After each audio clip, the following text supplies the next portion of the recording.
It won't be easy, but we can do it. We need to wake up and smell the coffee. The independence case is a powerful one.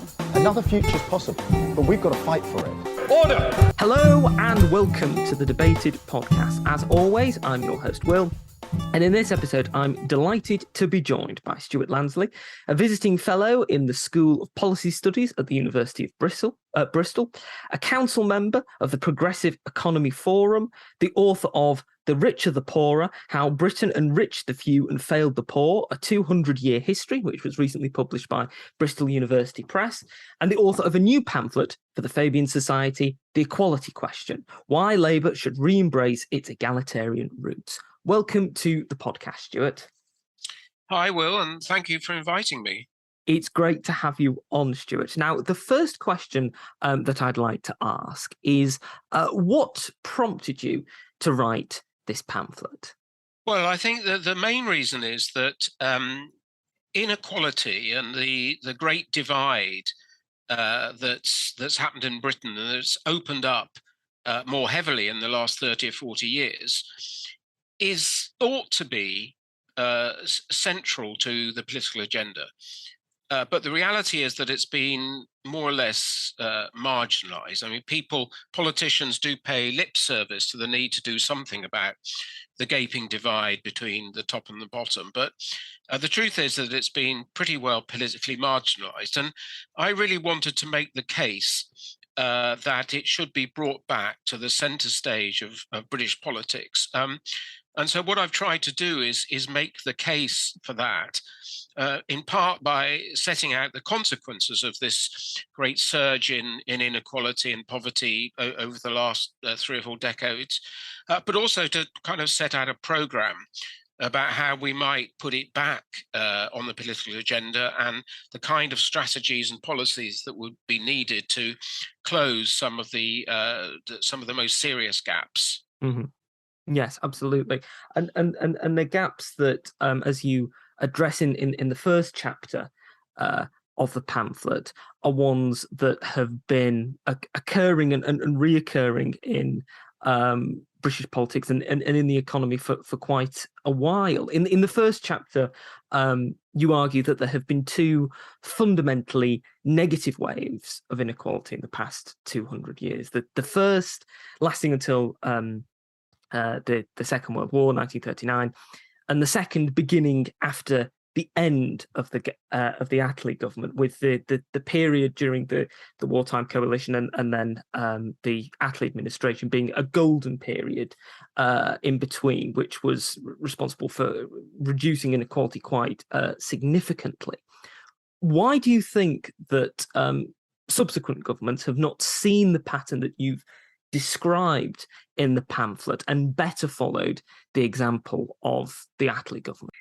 Well, I mean, as you say, my basic sort of thesis is that if we take the period of the last 200 years, essentially industrial capitalism, Britain has been at the top end of the international inequality and poverty league table for about 80% of this 200-year period. It was only during the post-1940 era, when, which was kind of the high point of egalitarianism, that the gap fell. And indeed, the 1970s were a period of peak equality and a low point for poverty. We've never really done better than in the 1970s.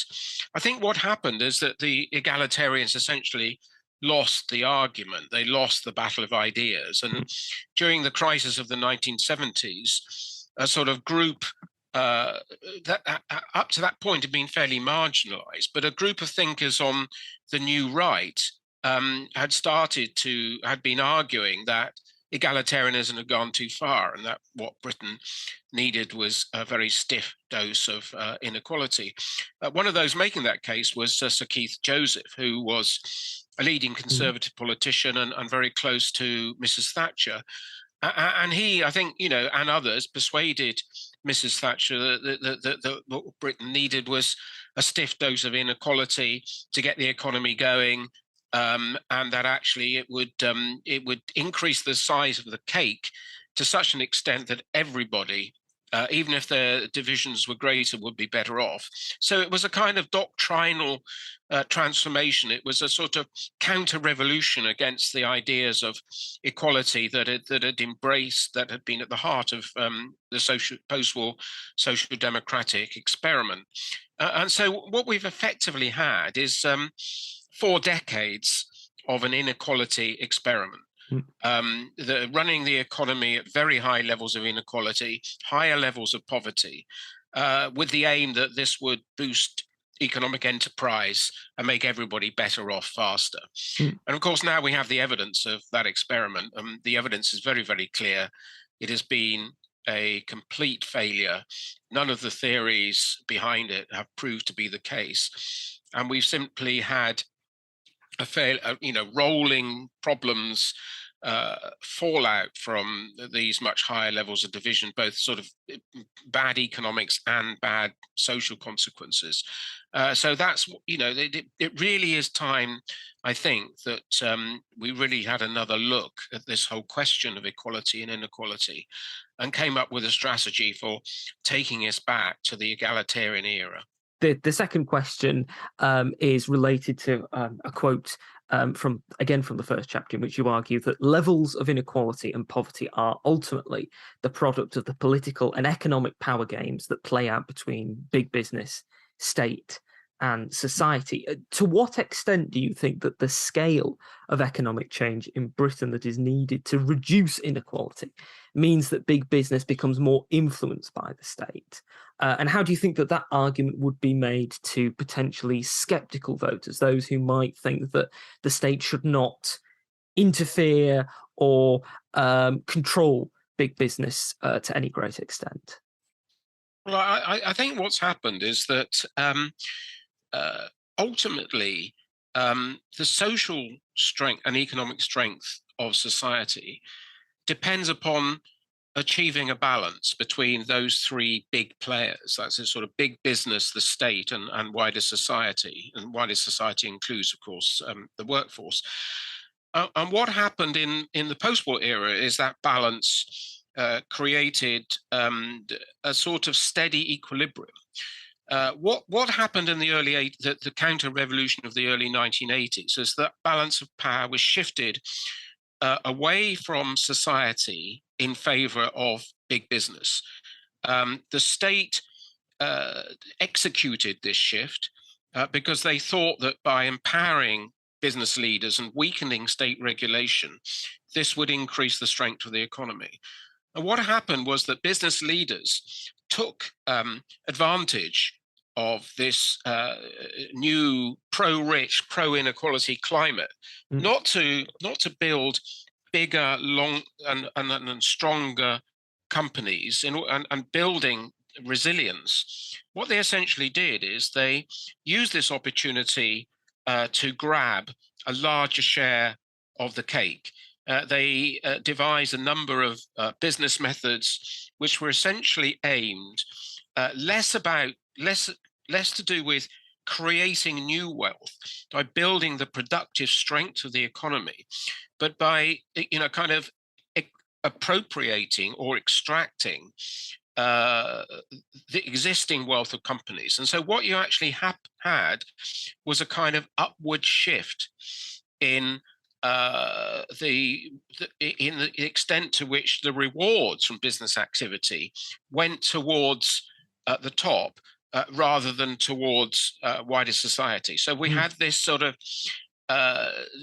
this development of these pro-inequality forces, partly because of the way the state weakened the system of social protection, but also because business leaders grabbed the license to get rich, which essentially had been awarded to them in the 1980s, in order to exercise a whole series of personal policies of personal enrichment and business self-interest that simultaneously weakened the strength of the economy. So if we actually compare the egalitarian period and the and the post-1980 inegalitarian period, on almost every count of economic performance, it was the first period we did much better. We had higher growth rates, we had higher productivity rates, we had faster rates of social progress. In the latter period,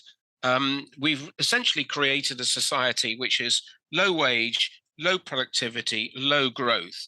And a lot of that is attributable to the change in political economy and the shift in power that has created a much more unbalanced society and unbalanced economy. Absolutely, and I think that the way that you describe that lack of balance is incredibly important, particularly when we're thinking about how inequality is not something that is merely a statistic on a spreadsheet. It is very much a part of people's everyday lives. And in the fourth chapter, you highlight that inequality not only impacts, as I just said, the economic factors in an individual's life, but it's also created a growing trail of social distress. Do you think that the issue of inequality is too often thought of as a purely economic matter and separate from social concerns, and that as such, it means that it hasn't been central to policy arguments in a way that it should be? Yes, I think that what's happened over the last sort of 30 or 40 years is that the rise in inequality has been bad for the economy, but it's also, as you quoted me, it's left this trail of human cost. But so it's not just a matter of higher rates of poverty that are the product essentially of the way in which the income and wealth have become increasingly concentrated at the top at the expense of the share going to the bottom. Poverty is directly related to that. It's not just a matter of increases in poverty and in increases in absolute deprivation. We've seen we've been going backwards in terms of the living standards at the bottom. People, significant minority of the population are poorer than their parents' generation and the generation before.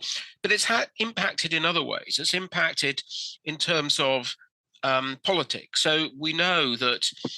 So in the mid-1980s, for example, the turnout in general elections between the richest groups and poorest groups was about even. There wasn't really a gap. Today we have something a 22% gap. So essentially, we've been disenfranchising a section of the population who've effectively given up on their hope that politicians would actually look after their interests. And it's also been driving this great surge in inequality is also a key factor in driving climate change, because the rich are the biggest promoters of the climate crisis and pollution. And that's what happens when you get economies that are distorted towards the top.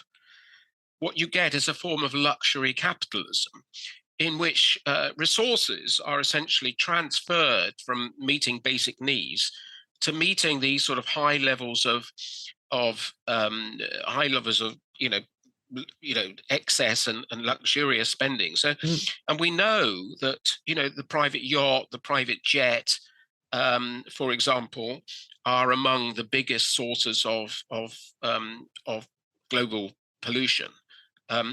So I think we've lost sight of this. I think that politicians have kind of ignored these links, this link between the concentration of wealth and the wider consequences, which have weakened our economic performance, but also had these significant social consequences.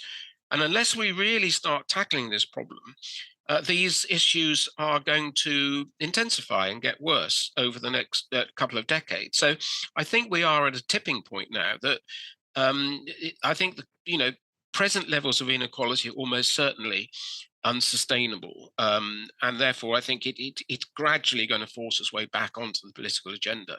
Mm-hmm. And do you think? I mean, you mentioned the lack of engagement there for those who are obviously towards the bottom end of the economic spectrum, those who have suffered the most from the inequality gap. Do you think that really can be seen as one of the driving forces behind populist movements that we've seen both in the UK and the US, and that really by tackling inequality and reducing inequality, you also at the same time stop those populist, often very far right movements from gaining ground? Well, I mean, I think that, that we've had different sorts of social movements. Mm-hmm. We've had progressive social movements over the last a few decades. The women's movement, the anti-racist movement, the environmental movement, that have attempted to build the case for a more progressive society. But I think but we've also seen over the last decade or a little bit longer the negative kind of movements that have been moving up. And I think unless we tackle this level of injustice and so on, then large groups of the world's population are going to turn to more extreme politics because they will begin to feel that sort of liberal democracies have kind of failed them. They failed to look after their interests. So, and I think we can see the sort of move towards the rise of right wing parties, and in certain Western countries, including the United States and so on, can be not totally attributed to the failure of the mainstream political classes to tackle this question of distribution, to make sure that the proceeds of economic activity are more equally and fairly shared. Mm-hmm. And in regards to the political establishment, in chapter 6, you make the argument that New Labour made positive steps towards reducing inequality, in particular inequality in real terms and childhood inequality, but it fell short of its own aims for a reduction of inequality. How far do you think that the reduction of inequality as an aim fell victim to the need to present the Labour Party under Tony Blair, New Labour, as being as much a party for the well-off as it was for those in need of help? Well, I think New Labour bought in to the argument that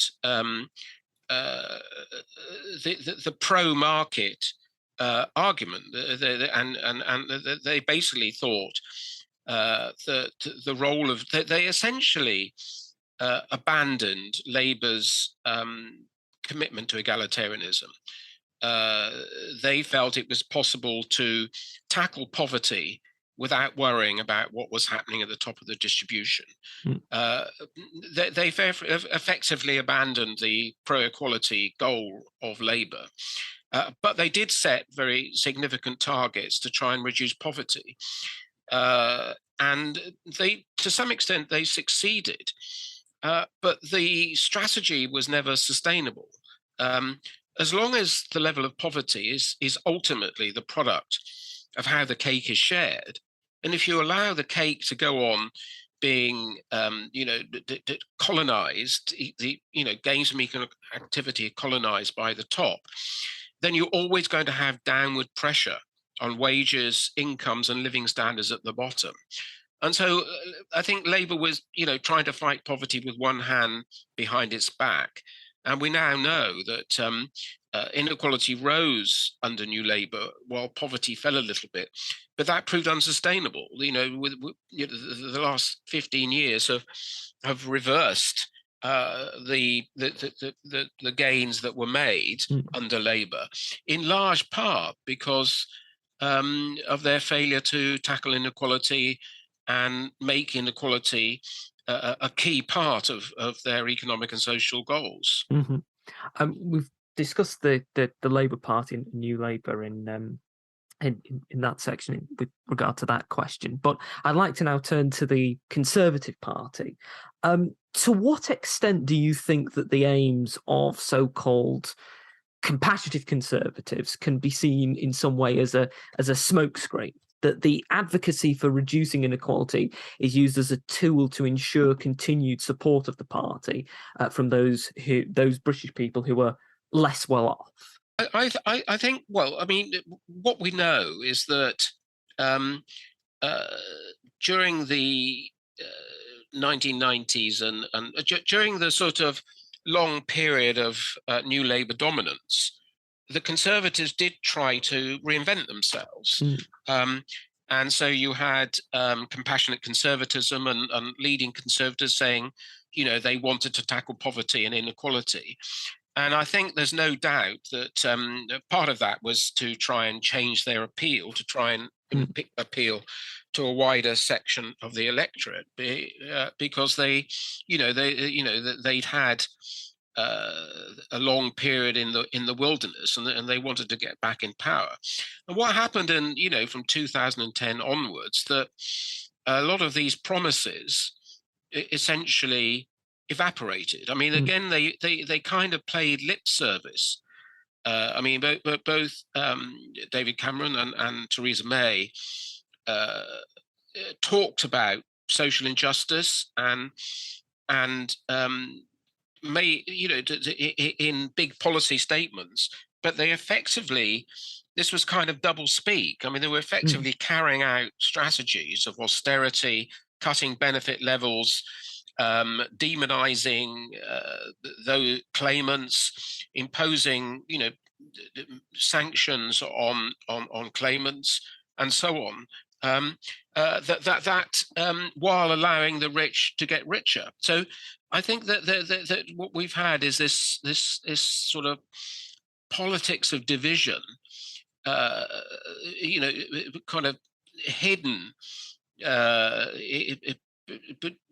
by kind of language, softer language, that gives the pretense. And I think, we've had the levelling up agenda in the last, Boris Johnson's levelling up agenda, which to some extent was a recognition that Britain had allowed divisions to get too deep seated. But we know that this again was pretty token. There was very few resources were devoted to it. It probably wasn't going to make very much different. And now it's effectively being abandoned.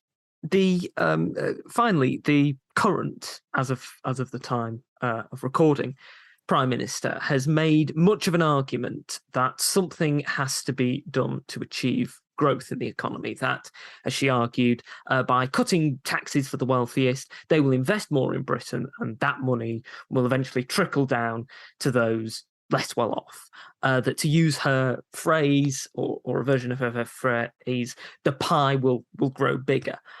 What are your thoughts on the motivation behind the Prime Minister's economic policy, and why it has so utterly failed?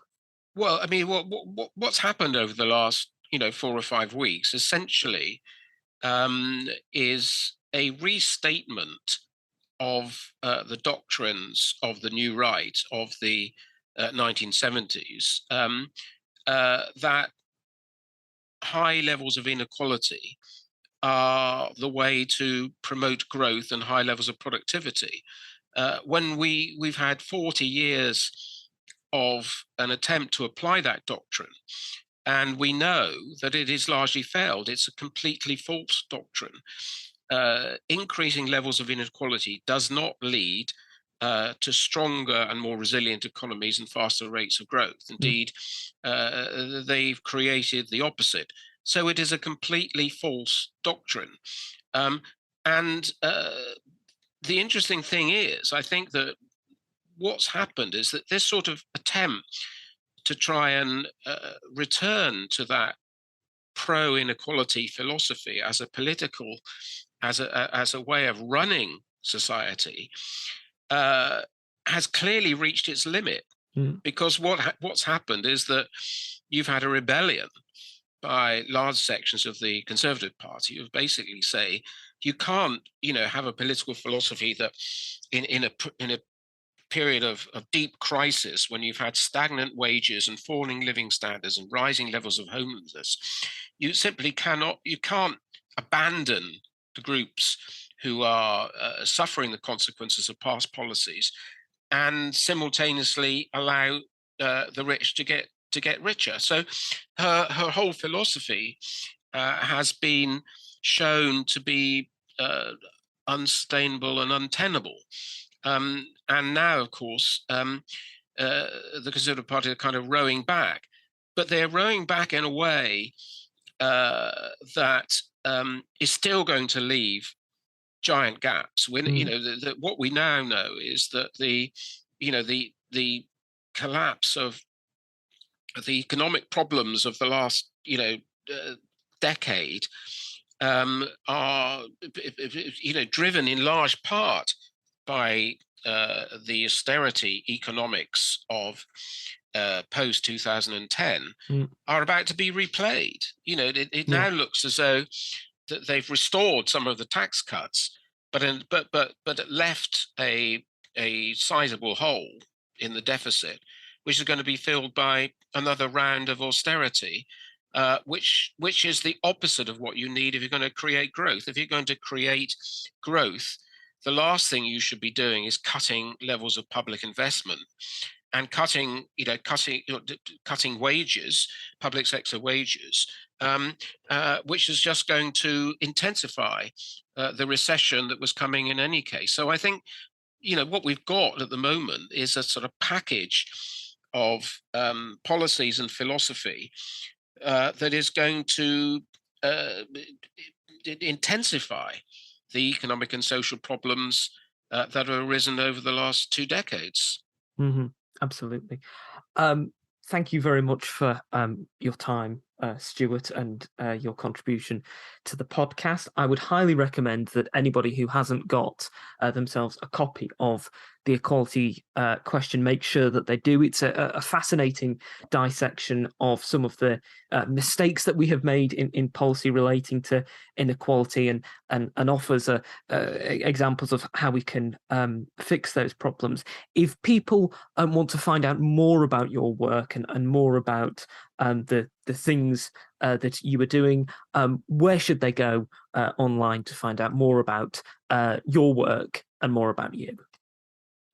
Well, I do have a website, which is www.stuartlansley.co.uk. So it should be fairly easy to find. And then, I haven't really kept it very up to date, but quite a lot of my recent work is there. If anybody's interested in following up.